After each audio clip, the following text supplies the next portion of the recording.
Hi, everyone. It's Colleen Ferrary from Peak. Super happy to be here with one of our superstars on the Peak team, Adrian Dewey. And let me just give you, before you meet this man, let me just give you the laundry list of things this fractional CFO has done before he joined the Peak team. Multiple exit founder, KPMG, PricewaterhouseCoopers, worked for several PE groups, investment banker. I mean, this is a man who has done it all and now is working to give it back. And we just really appreciate having you as part of our team, Adrian. So thanks for being here. That's appreciated. Pleasure to be here. You're locked in to Burn the Blueprint podcast, where Tony Tidbit and Dr. Bridget Cooper challenge outdated rules and build smarter ways to lead. If you're ready for courage, clarity, and real talk, you're in the right place. All right, team, what blueprint are we burning today? So our favorite topic is how people leave money on the table, right? Like that's what you do as a CFO.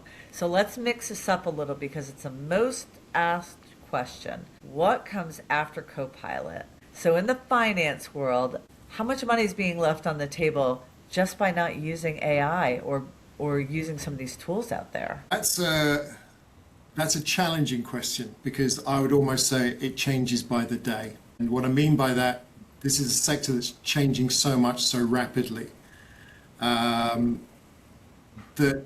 literally you can be, there are businesses today that are losing 40% of the workforce and replacing with AI. Now, obviously, there's bad things associated with that, people losing jobs. And from a company perspective, there's cost savings and so on. But there's drastic change at the moment. And with any change, there's opportunity and there's risk. And those businesses that are looking at that opportunity, understanding it and applying it are the ones that will succeed. The ones that are not focused on it, not using it at all, those are the ones that I feel are going to struggle, that they're immediately potentially losing a lot of money, a lot of opportunity. There's a huge educational requirement because this sector's moving so quickly. And that can be challenging, but if you don't educate yourself, you do so, at your own peril. I really like to think that the money that you save in one space, you're using it to move faster, do better things, put that payroll in the right place. There's still also a lot of upskilling that can happen to renegotiating. I mean, I just want to, I think sometimes we always say, hey, there's this fear associated with it. And when you go in to bring these agents and these tools into your space, even in that CFO space, I do believe, if you're not doing it, you're falling behind a little right now, right? You're going to, your cost of delivery is going to be so much higher. So it's imperative that you get on the bandwagon. Tell us a little bit more about what you're seeing in this AI space that companies should be paying attention to, some of the programs that are out there. I think you said Sage has been around for an eternity, I think you said to me. Yeah, you've got, if you look at the incumbent systems, the go-to ERP systems that we use, QuickBooks, Xero, Sage, NetSuite, those are platforms that have been around for some time. They update themselves, but they are very traditional in their approach to accounting. And then if you look at accounting as a whole, it hasn't changed for hundreds of years. We still talk about the books and where the ledgers that people literally wrote the details into, and they're replicated in these systems often. What we're starting to see now within finance are the first platforms that are built from AI first. So rather than just replicating what we've done in the past and then saying, okay, let's use AI to maybe add some functionality, do something that we normally do in the normal process and make it a little bit more efficient. These are now platforms like Digits that have launched where it's forgetting how things have been done in the past. How can we actively use AI and that power to do things better and more efficiently? And so that's really interesting. We're at the very early stage, but even when you look at supporting infrastructures, I've just spent the last 3 weeks with OpenClaw, which first came out, I think, in November. Now that's the fastest adopted, in GitHub, that's the fastest adopted technology of all time. It's incredibly frustrating to use because you're at the forefront and you're trying to build things with ideas and so on. But the potential of agentic AI is absolutely massive. And we're really starting to see it with some of the big players like OpenAI introducing Frontier, systems like that, which will fundamentally change how businesses operate and challenge how they operate today. Not just from a cost perspective, but just an opportunity perspective. potentially entering into the realm where small and medium business are almost going to be more capable than larger businesses. You can react faster.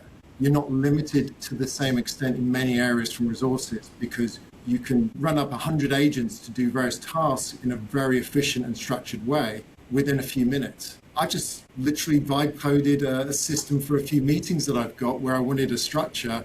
It took me 5 minutes, and I've got an application that I'd have expected to pay tens of thousands for, literally a couple of years ago. So I think we're at a realm where small companies are going to be really empowered if they choose to educate themselves and be aware of how this world is changing, being introduced into the business world. And then also how to take that step back and not just repeat how they've done things in the past, but really take a step back, think about the business, the opportunity, the area, and almost take it back to that customer journey. The customer journey of defining how business should be structured, I think is going to fundamentally change once you start adopting and implementing AI into it. You go in as a CFO, you look at the first thing that you're going to do is assess where that company is, where the opportunities are to just cut some fat, right? I mean, let's face it. Yeah. Where are the growth opportunities, where are the opportunities to be a little leaner? How much, when you walk into a company right now, is that AI conversation in your head across all departments? Or are you still seeing other factors that are just having a bigger effect on these middle market and lower middle market companies that need to be addressed first?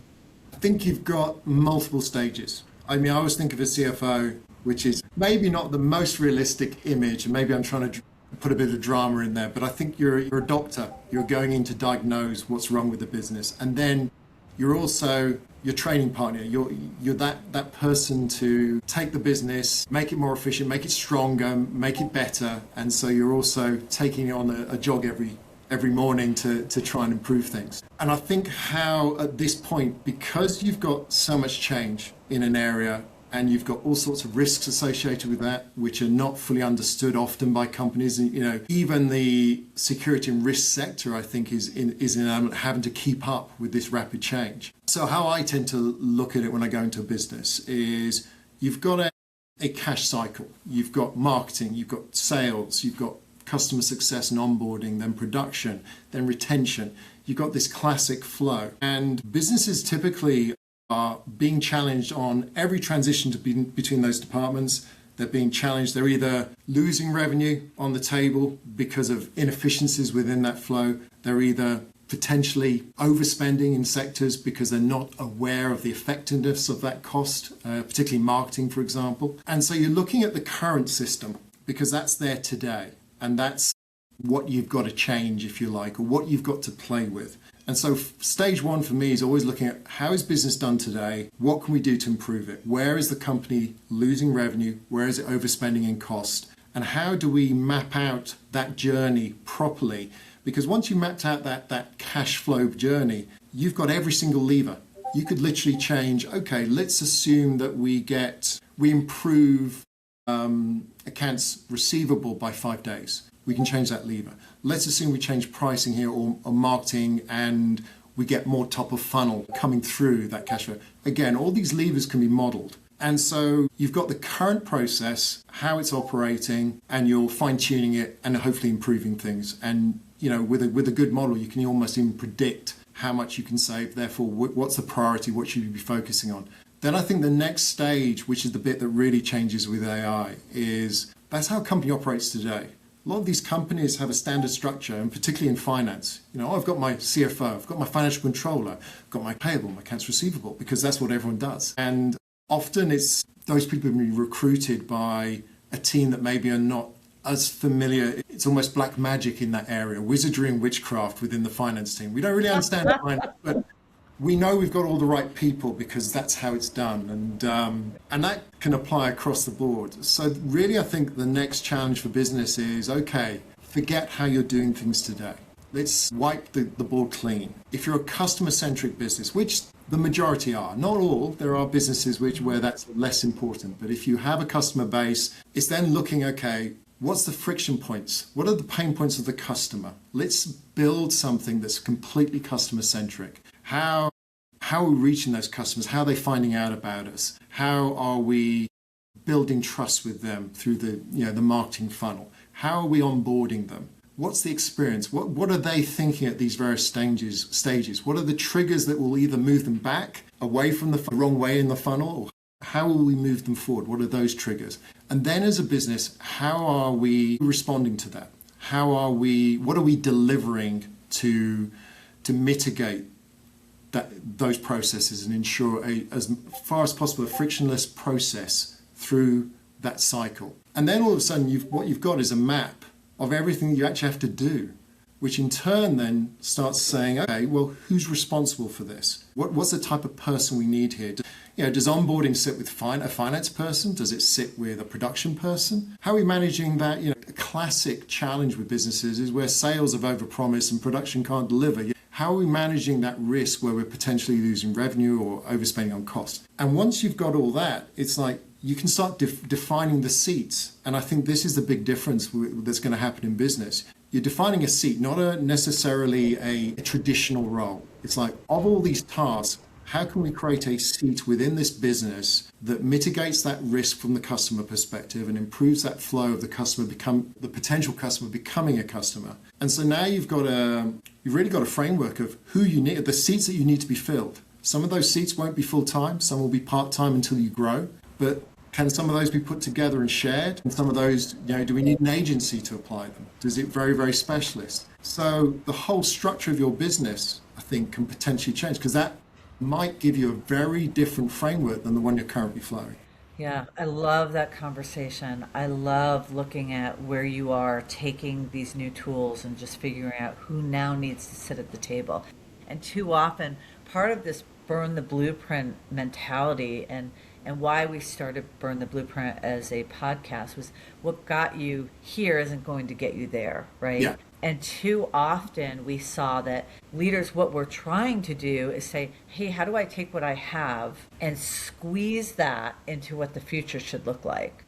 Yeah. Or how do I add pages to a playbook that we have already used to just make it work better? And I think what I'm hearing you say is we have to burn the blueprint. We have to stop and just look at this company from as if we don't have any employees in it today at all, and say, what do we now need? Who needs to sit in which seat? And how many hours exactly is that? And it's a different way of thinking. And quite frankly, it's like we see this in that founder level. We see a founder comes in, they hire their uncle, their brother, their nephew, whomever.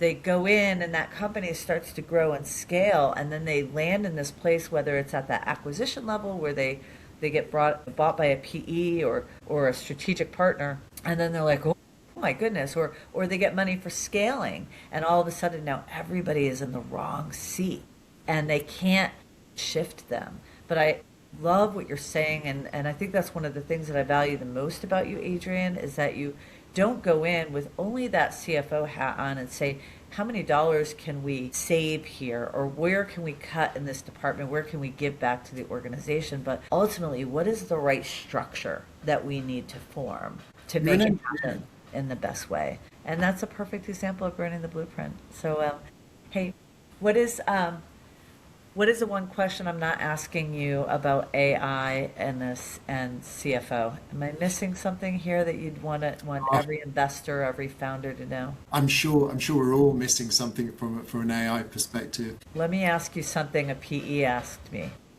Go on. And I love this question. He asked me, Colleen, will AI replace you and your strategic advisors? I think, and this is being very true, I think there's an awful lot. If you take a finance department, typically you've got strategy, and this is any department. You've got a strategic layer, you've got a tactical layer, and then you've got what I call an operational layer. And so, in the finance department, you've got a bookkeeper, you've got a financial controller, and you've got a CFO. CFO is typically front-looking, looking ahead, planning ahead, and trying to optimize the future. A bookkeeper at the operational side is looking historically, putting in data, making sure it's accurate. Financial controller, again, is just making sure that data is compliant with governance, is accurate. So again, looking back. And I think the areas that are going to be hit the most the operational side.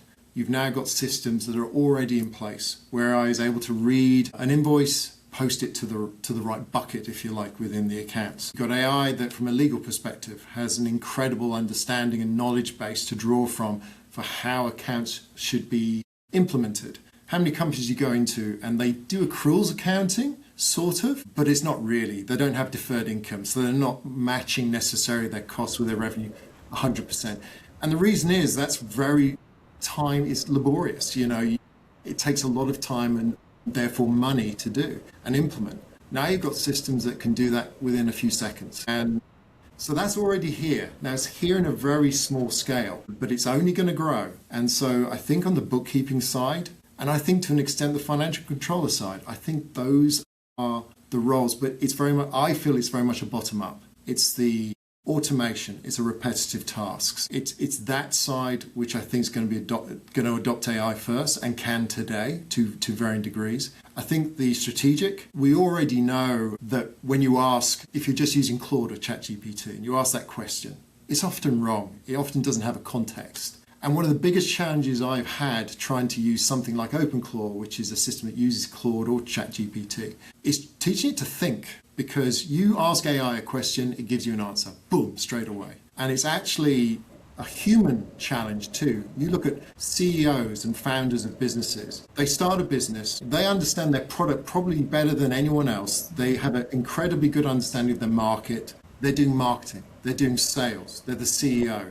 They're often involved in the production, they design, they're everything. And as the business grows, obviously they get expertise to assist them, but they still, when it's a small business, very hands-on. And it's those skills which can get them up to sort of that 5 million turnover level, and they're able to manage. But then there comes a point where all of a sudden, the skills that they had that got them there are the same obstacles that are stopping them from growing further. They can't get themselves out the wheat. They don't see immediately the advantage of they don't trust anyone to do the job as well as they can. I mean, how many times have you heard that when you're talking to people? Well, they just don't care as much as me. And it's that side. And it's actually, mentoring CEOs to think differently. So a good friend of mine, Ryan Hodges, developed a system of thought process almost. And it's really based on vision, journey, culture, and results. Now, what happens today with AI and happens today with a lot of early stage CEOs is they go from vision to results. And what I mean by that, they have an idea. Let's do this. Done. And they do it. And they might even get a reasonable impact straight away, but very quickly, often it tails away. AI is the same. You ask it a question, it throws an answer at you. What's missing is this journey and culture part. And I think it's a real important part of being a CFO too. The journey, what I mean by there is, okay, how are we getting to this vision, whatever we're trying to achieve? What are the options? What are the various ways we can get there? And so it's really planning. And then culture, who's accountable for this? Who's doing it? What's the impact on the business if we do this? Does it impact other areas? What's the impact on people? Introduction of AI, what's the impact on the people? How are we introducing this? What are the downsides? And when you do a proper journey, implement it from a cultural perspective, then you will get the results. It takes a little longer, but your results will be far, far superior to if you just go from vision to results straight away. And that's, I think, the adoption of AI. It's exactly the same process. What's the vision that AI can deliver? What's the journey? What are the implications? It's very easy to throw AI into certain areas and you can quickly, have a horrible period. With OpenClaw, what did I do? First thing I did, I installed it. I was so keen to get a result. I just wanted to use it and see what it could do. And I wasted 2 days installing this system, messing it up because I didn't do the research, I didn't plan. So in the end, I wiped it clean. Then I did the research, I did the plan, educated myself, thought about it, and did the reinstall again, and did the proper journey of how I could use this system. So I didn't waste time. And I think, that's often the biggest challenge, to re-educate us all to think properly, because we all have a tendency just to go, got this idea, let's try this. I need doers, not thinkers. And, that's the attitude. I found your hot button, Adrian, so I'm glad I finally found it. So that's great. I do think there's what you're saying, there's so much truth in it. Like, ultimately our business AI is only is only as smart as the people who program it, right? The information that you give it, and it makes mistakes. But I do believe when we get into quantum computing, it's going to get smarter. But what I really believe is that business will always still be about people and relationships and how you sync the task with the right human, right? It's everyone Absolutely. has things they're strong at that they're not so strong at, and leadership and strategy go hand in hand, and they have to, and they always will. Just like we're not going to spend $1 million unless we actually have we're not going to go online and buy $1 million product, right? There Yeah. has to be people, experience. The whole reason that this podcast was really important to me is I go out there and I'm meeting family offices and I'm meeting private equity. And when I shake their hand, they recognize Peak as Colleen Ferrary. Well, Colleen Ferrary is not Peak. Colleen Ferrary might be the CEO of Peak, but Peak is the brilliant, like the Adrian Deweys of we have such a diverse, amazing, world-class team. And that's who I want our customers to see, right?